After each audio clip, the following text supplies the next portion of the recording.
Welcome back to another build out session. We're going to be working on the suspension this time. Got a whole bunch of Bilstein 5100s, and I'm going to be taking off the old shocks and putting these on. So I ended up getting a double mount, so it'll be 2 on either side. Hopefully that helps with the ride. But yeah, these just weren't enough. I ended up getting those. Not old, they're like maybe 2 years old, but they're just not doing the trick. So yeah, this will be the install on how to do it. It shouldn't be that difficult, I think. It's just a few bolts, but then on top of that, we're gonna do a steering stabilizer as well. So I took the old steering stabilizer off. Been doing just fine without it, but got another one, so that's gonna be going on. And yeah, if you got any questions, you know, throw them down in the comments below. If you can, like, subscribe, really helps us out.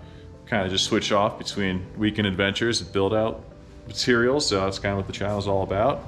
So there's a few ways to do this. First thing we have to do is pull the old shock off. I could jack it up, put it on a mount, just to take this tire off, make it a little bit easier, but don't think it's necessary.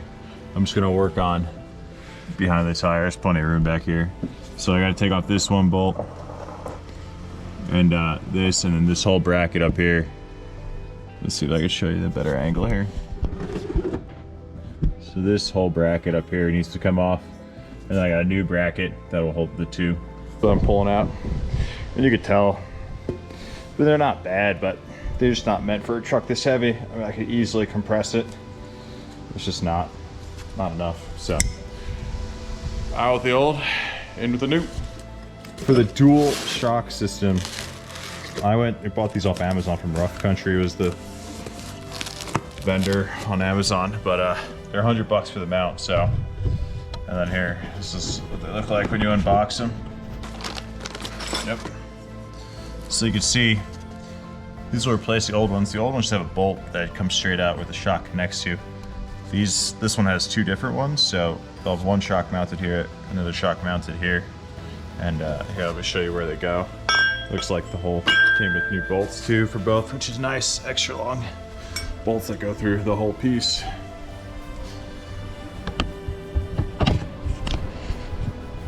So that's the old piece. This is going to be the new piece. You can see the bolt pattern is exactly the same. And so we got to get this out right now. That's the next step. That was really simple to pull out. Came right out. Wasn't an issue. And just so you guys know, the nut on the other side has these kind of like auto, I don't know what you call them, but stops it from spinning, which is really nice. Before I put the new piece on, I am just taking a wet rag. I'm gonna clean the surface, let it dry, and just make sure it's all clean. I don't want to be mounting a new piece of metal to the old frame, just with gunk in between. So how's it? 3 bolts on, 1, 2, 3. And this is a new bracket, so we're gonna try to get the shocks mounted up now. I ended up going with Bilstein 5100s. I had read quite a few reviews, and it was honestly a pretty hard decision. There was a lot of different people saying a lot of different things, and yeah, it's definitely not easy picking. So I heard these ride maybe a little bit rough, which is fine. You know, I want something that's more gonna stop the sway of the trucks more so than ride smooth, right? It's leaf spring truck. So yeah, this is what I went with, the Bilstein 5100s. I just gotta figure out which ones are for the front and which ones are for the rear now, because as you can see, these two are completely different. So clearly one is for the front and one is for the rear of the truck. But I got 6 altogether because there's going to be 2 on each side of the front and still the 2 in the rear. So presumably I should be able to have 4 of one and 2 of the other, and that will be the answer. The bracket on, we got the top half mounted. So you can see, angle this up. So you can see the bolt goes through here, and then I used a washer. It comes with 6 for each side. So 1, 2, 3, 4 between each one, and then 2 for the bottom. Yeah, it mounted just super easily. I tightened this a good amount, but not like super tight, because this is a rubber gasket here, a rubber fitting, so I don't want to smush them too much. Yeah, and then I just gotta lift these up a little bit, or I could drop the suspension, but I'm just gonna push it up. It's not that hard. And put this other bolt through. There we go. Whew. There we go. That's one way to do it. Other way, a little more setup time, a little easier. That's it. Wasn't a bad project. Maybe like an hour to do one side. Turned out great looking. I made one mistake, which I'm gonna make you guys privy to. I have a 2-inch, like a helper leaf lift, which when I was ordering it, it basically makes the truck about 4.5 inches lifted. When you're ordering them, it just says, you know, 4 to 6 inch lift. So I was like, yeah, great, let's pick that. The problem with that is that it assumes that's a 4-inch lift, I believe, from like here. Because if it was a 4-inch, like actual leaves were bigger, this would be lower. So the issue with that is these shocks are now a little too big. It's not the end of the world at all. There's enough room that they won't bottom out before. Well, it'll be about the same actually, but by the time this bottoms out, the shocks will bottom out too. So I don't know, should be fine. I'm not gonna worry too much about it. Slash, I've already freaking had to return these shocks once. I shipped them to the wrong address in Kansas City, so it is what it is. They'll work. They look good.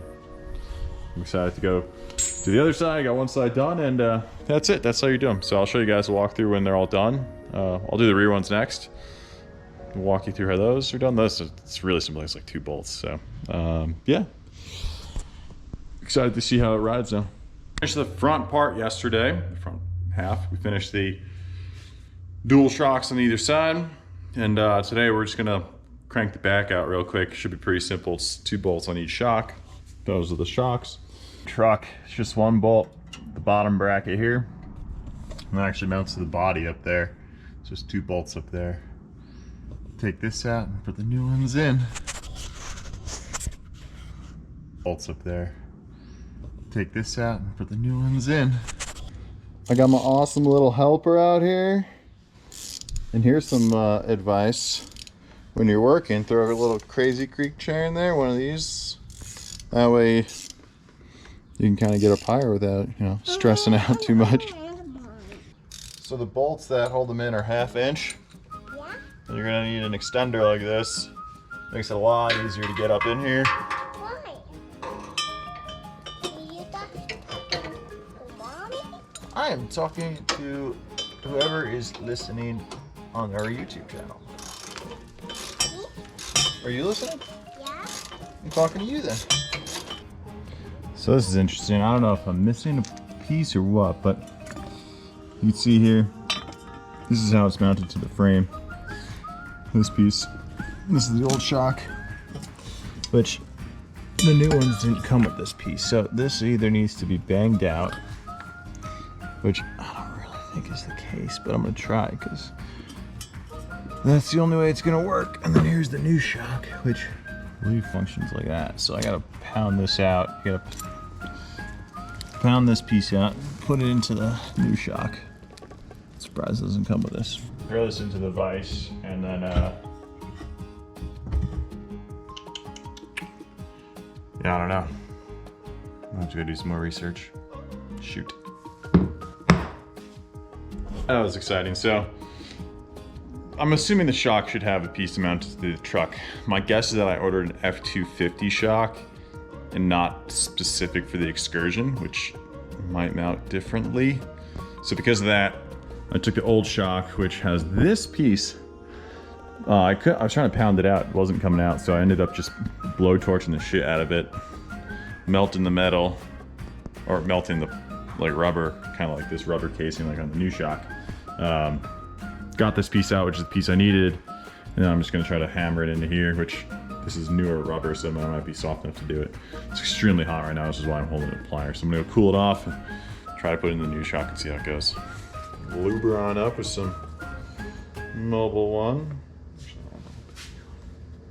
I think this is all just due to the fact that I ordered the wrong shock. I think if you just make sure when you're ordering shocks, I believe the Excursion is a different rear shock assembly than the F250.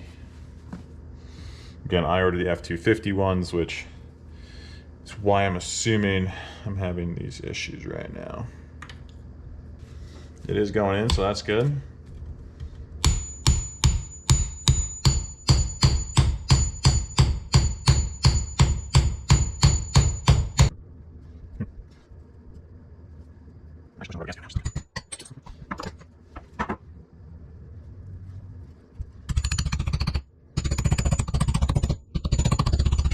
Okay. I did end up pushing the rubber gasket a little bit, so I just gotta tap that back in, but again, I don't know if the Excursion is just different than the F250. So there's two bolts that go in this way, so that's why we needed this bracket. Where'd it go? This bracket, because those goes into those two bolts. So yeah, I don't know, it's interesting. It's not the same as like, you know, this would have been the other option, just go through like that, but Excursion must be different than the F250 again, so just be careful of that. Okay, well that wraps up the suspension shock build out. The rear, I just finished mounting those bolts. I didn't get any videos of it. Real simple, as long as you order the right parts. Pretty quick install in the rear. And the front turned out real good. We actually went off-road this past weekend, and it makes a world of a difference. You get a lot less rocking back and forth when the truck articulates. It's just so much smoother. On the road, it is a little bit rougher, not really noticeable. So yeah, really happy with how it turned out. Join us next week as we do another adventure video. We're heading out to Salida, Colorado. Me and Micah get stuck in a hailstorm above tree line while biking. We got my mom in town. She goes camping for the first time in her life, so that's pretty exciting. Come along. Thanks for watching.